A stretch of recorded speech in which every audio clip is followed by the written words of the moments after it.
Well, hey everybody, Grooves Blues Reviews here, and just wanted to wrap up some thoughts about the first series win by the Blues over the Winnipeg Jets.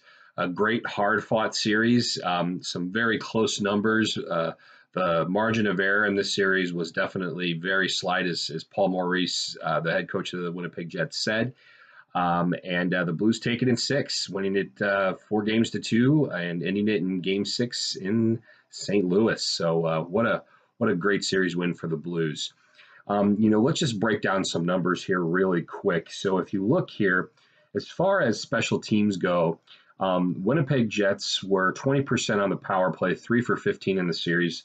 The Blues were 25%, 5 out of 20 in the series. You look at the penalty kill. Winnipeg was 15 for 20, then 75% percentage on their penalty kill. Blues were at 80% on their PK as they killed off 12 of 15.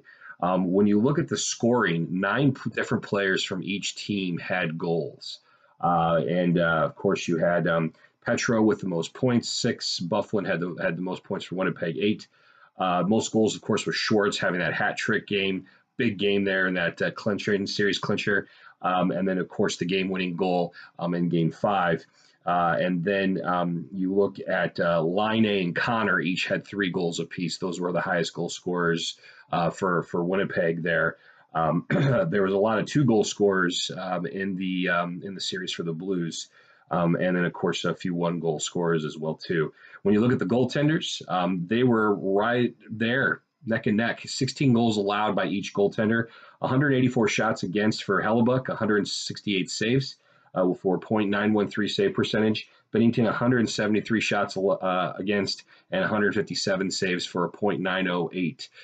So when you look at the goaltending, definitely it was very close there as far as numbers go. But as I say, numbers are not—they don't lie, but they don't tell the full story. In my opinion, goaltending was a part of the reason why the Blues won this series.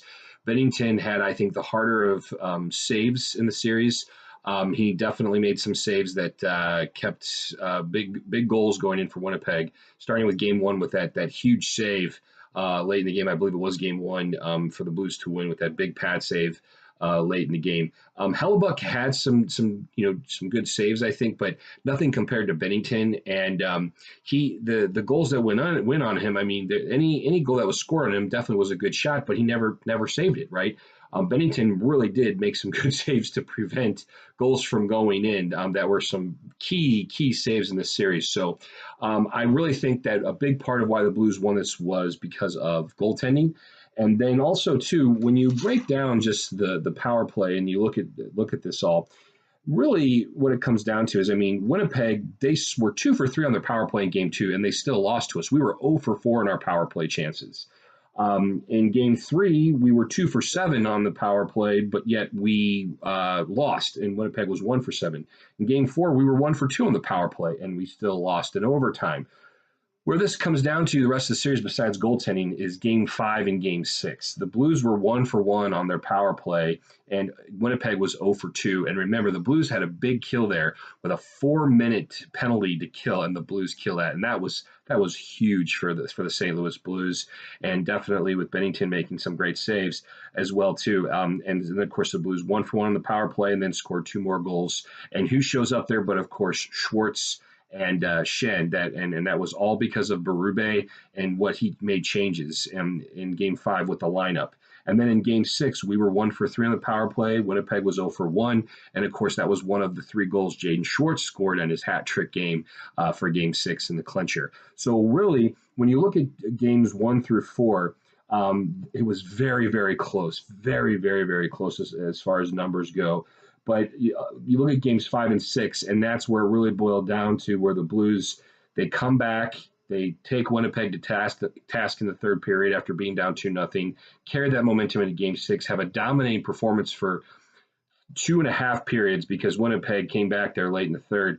But one of the key things, too, second period, the Blues outshot Winnipeg 16-1 in that second period. And then for a good portion of the third, controlled the play, and enough time there they controlled it because Winnipeg came on strong there at the end. It was too little too late. So really it was even through those 4 games. And then in Game 5, the Blues, I mean, from the third period of Game 5 to all the way to the last few minutes of the third period in Game 6, the Blues just took over and won this series. Other than that, it was very, very close, very, very even. When you look at the numbers, though, the Blues 5 percentage points better on both their power play and their penalty kill. And when you look at as far as goaltending, Connor Hellebuck, a .913 save percentage, Bennington a .908, so they were very close there, but both allowed 16 goals. So the numbers were just so close. But really, when it comes down to it, the Blues, they, in my opinion, it was better goaltending. And then, of course, it was just games 5 and game 6 where the Blues just they put it together. They put it together in that third period, and then the first 2 periods and a half of the third period in game 6, and that's where they truly won this series. Because after losing games 3 and 4 and it all evened up, everything was even there. You just didn't know what was going to happen.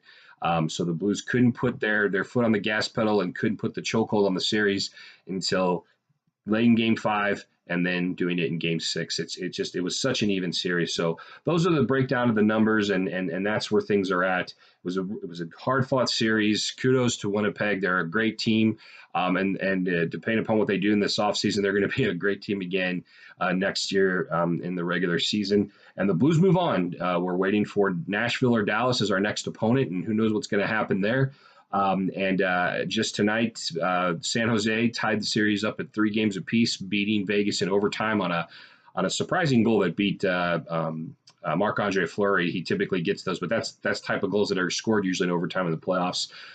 What's fascinating about this with this Vegas San Jose series is that if Vegas can pull out a win Game 7 in San Jose, then and Dallas can pull out a victory over Nashville, then the Blues are the left remaining top seed in the Western Conference, and we would have home ice advantage through the rest of the playoffs, depending upon how far we advance for the Western Conference portion. So very, very interesting to see that. But we still have to wait as 2 series are still going on, and we'll have to just enjoy the rest of the playoff hockey in those series and let the boys sit back, relax, and get healed up and get ready for the next series. But great series. As I said, I think it just came down to better goaltending by Bennington, in my opinion, and making some key saves. And then also, too, I just think Winnipeg had some better chances than we did on Hellebuck, but we definitely capitalized on our chances when we had them.